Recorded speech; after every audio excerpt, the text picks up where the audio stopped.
यह डिक्टेशन आप ऑनलाइन तैयारी .in पर सुन रहे हैं। स्टार्ट।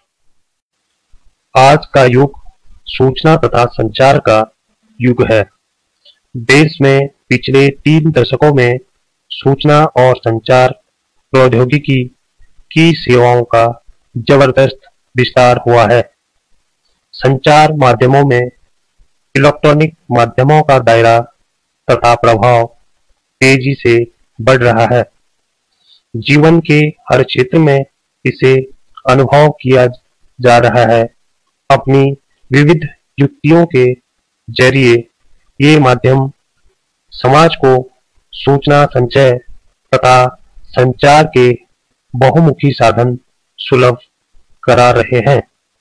शिक्षा का क्षेत्र भी इससे अछूता नहीं रहा है। बेहतर पठन पाठन, शिक्षण तथा प्रशिक्षण के लिए इलेक्ट्रॉनिक सामग्री आज उपयोगी साबित हो रही है तथा आने वाले दिनों में इसकी आवश्यकता तथा उपादेयता बढ़ने वाली है।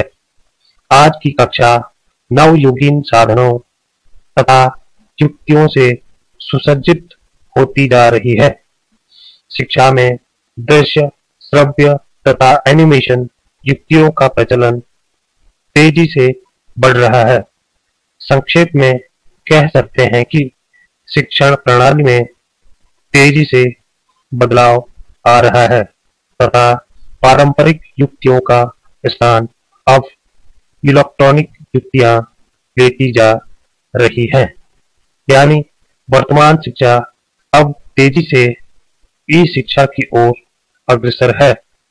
हमारे लिए यह बहुत महत्वपूर्ण है कि ब्रह्मांड के बारे में ज्ञान की पहुंच या तो सुलभता सार्वत्रिक होनी चाहिए, राष्ट्र के संविधान की समतामूलक भावना तथा समावेशी मूल्यों के आलोक में यह कार्य नितांत जरूरी है और यह महत्वपूर्ण कार्य हिंदी सहित अन्य भारतीय भाषाओं के जरिए ही हो सकता है। हिंदी जगत बहुत बड़ा है, जाहिर है उसकी जरूरतें तथा अपेक्षाएं भी बहुत बड़ी हैं।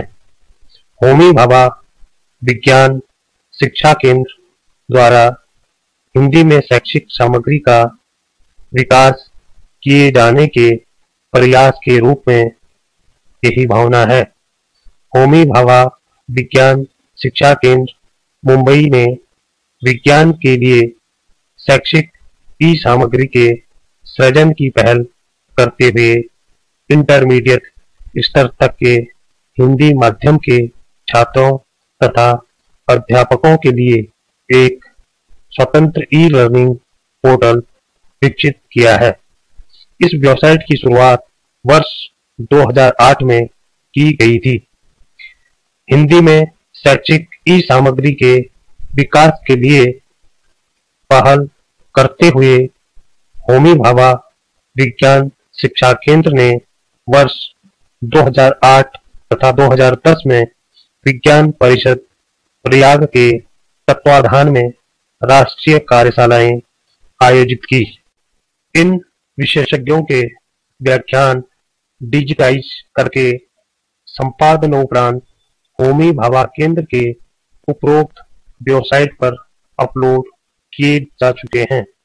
इस कार्यशाला के विशेषज्ञों से यह आग्रह भी किया गया था कि वह अपनी प्रस्तुति पर आधारित एक सरल तथा रोचक निबंध इस कार्यक्रम के आयोजन को सौंपे, जिसे पुस्तक रूप में प्रकाशित किया जा सके।